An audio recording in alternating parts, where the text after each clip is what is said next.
Well, this final input that I wanted to bring to, I guess, stimulate your discussion as groups today is all about our individual and collective work to actually gather evidence of impact of our sprint. Now, a couple of things. Firstly, a sprint and the system sprints that you're doing together are focused first and foremost on you taking a well evidenced practice where we have a very strong level of confidence that it's highly likely that this practice, if integrated into your craft, is going to help more students make progress. We're taking that and we're using a deliberate practice approach to learn about it and then to do it and then to try to integrate it into our craft. And so it's really important to say that early on, we are focusing a lot here about the evidence around whether or not we are making the changes we intended to our own craft. And in this area, then, we might be thinking about things like, what adjustments did you make to how you planned and sequenced your lessons during term three? And I hope, what are you still doing as you get into term four? Because, of course, the whole point wasn't to change your practice or adjust your practice just for that 4 to 6 week period of ACT, but actually to do that in such a way that it integrates into your instructional habits and repertoire, and you can continue it now into term four and hopefully onwards into all of your teaching career. So early on, we're going to be thinking here about evidence of impact of where is there evidence that you actually did make the intended changes you wanted to in the way that you were planning and sequencing. And for other colleagues here who are particularly focusing on engagement norms, you'd be asking, what's the evidence about the level of consistency that I was bringing to the use of some of those core engagement norm practices? And so early on, when we're thinking about evidence of impact, we are actually thinking about evidence of impact as what has changed and what is observed in the way I go about doing my work. Now, this is important because what we know is that teaching happens at a time and learning happens over time. And I'm always wary of saying that you should judge the effectiveness of your sprint on whether or not you've seen a step change in student learning. We know, and you know from your work on insights into learning, that taking a Kirshner and Sweller definition of learning, that learning is a change in long-term memory and capability. We're not really interested in just short-term shifts in performance. And so what I want to suggest is that you shouldn't get too caught up during the 4 week sprint period about whether or not the student learner outcome has changed yet. Many of the things that we're working on, it's going to take a lot more than just a few weeks of a slight adjust practice to see a big step change in that learner outcome.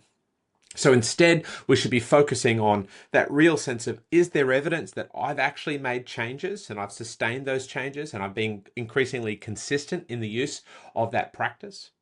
Then we might start to think about, have we seen changes in student engagement and participation norms? Are there certain ways that we're picking up changes? And some of these will be absolutely observable and measurable. And the number of students who are cognitively engaged in the work we're doing, the number of students who are able to be on task and sustain their work, the number of students who are actively participating as we might have hoped them to in the engagement norm that we've set up. And so that second level, and I know you'll have a conversation or you will have had a conversation with peer observation and feedback partners here, thinking about, did they seem more responsive to instruction? Were they displaying perhaps a more positive disposition to learning? Were they more engaged in the learning tasks and the content, particularly around if you've tried to sequence that more effectively? Were they able to grasp the concepts with greater success? Perhaps greater success than who? Well, greater success than when you've tried to teach this to other cohorts in the past. Maybe there's some other changes you've picked up. The thing here is to dial up our level of curiosity about what we're noticing from our students. And then, of course, we can have a look at potentially some impact on student outcomes. This might look at looking at student work samples. It might look at, if you have been running an end of term three, some sort of formative or summative assessment, having a look at how students have gone, the variability across the class. Maybe you've seen lower levels of variability. Some of the students who in previous assessments might have scored below others, actually you're seeing them actually step up, particularly because some of the benefits of that sequencing, maybe the reduction of unnecessary cognitive load, maybe some of your engagement and participation norms are really drawing them on, and they're getting more practice, more retrieval, more engagement, and you're getting a bump there for them. And so we are, of course, open and interested in whether or not we can get that impact chain from, did you make the changes? And to what extent were they consistent and aligned with the practice? Did we see early responses from students in their level of engagement, their participation, their dispositions?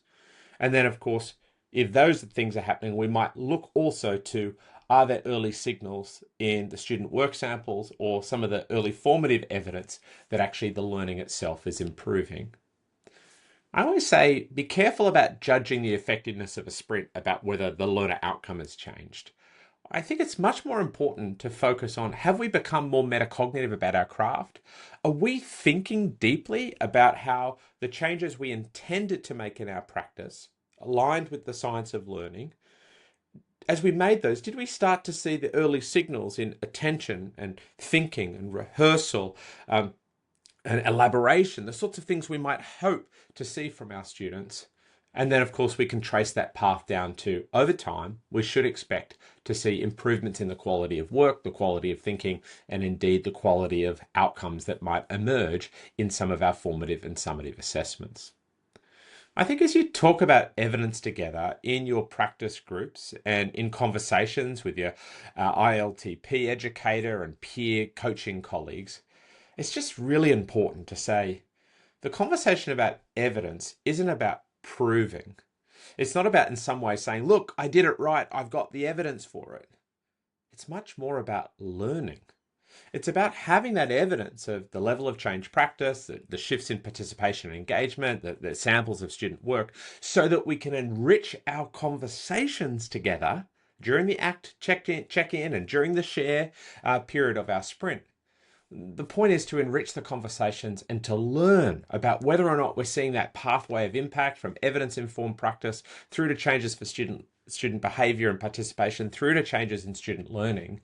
And sometimes where we don't see that chain play out, using that as the basis for some curious questions about, might there need to be adjustments with how we use the practice, the fidelity in which we use the practice, the intensity and dosage of that practice use? Maybe there's some elements about better understanding how our students in the early phases of responding to our new teaching, they're still getting used to these norms and ways of working. Maybe it takes a couple more weeks yet for them to settle into understanding how this new teaching and learning dynamic is going to play out with you. But as that plays out over multiple weeks and multiple months, there's every likelihood then that we should also be able to pick up on changes for student learning. So increasingly, we want to encourage you during term 4 to have conversations around evidence of impact at each of those levels. To be open to even tracking now into term 4, the medium term impact of your term 3 sprint. But also to start to elevate as we get into 2026 conversations around evidence. That indeed when we check in during the ACT phase, when we're having our peer conversations and our coaching conversations with our sprint leaders, and even into the share phase where we're unpacking what we did and how it worked, we want to elevate the level of evidence discussion. And we want to really do that, not at all about proving whether something worked or not. It's not about someone from the system or the school coming to evaluate whether we did it correctly. No, it's about speeding up our rate of learning. Because we tried to do a certain thing based on the evidence, and now we're trying to look at inside our classroom how that evidence-based practice is actually playing out to have the impact we desire.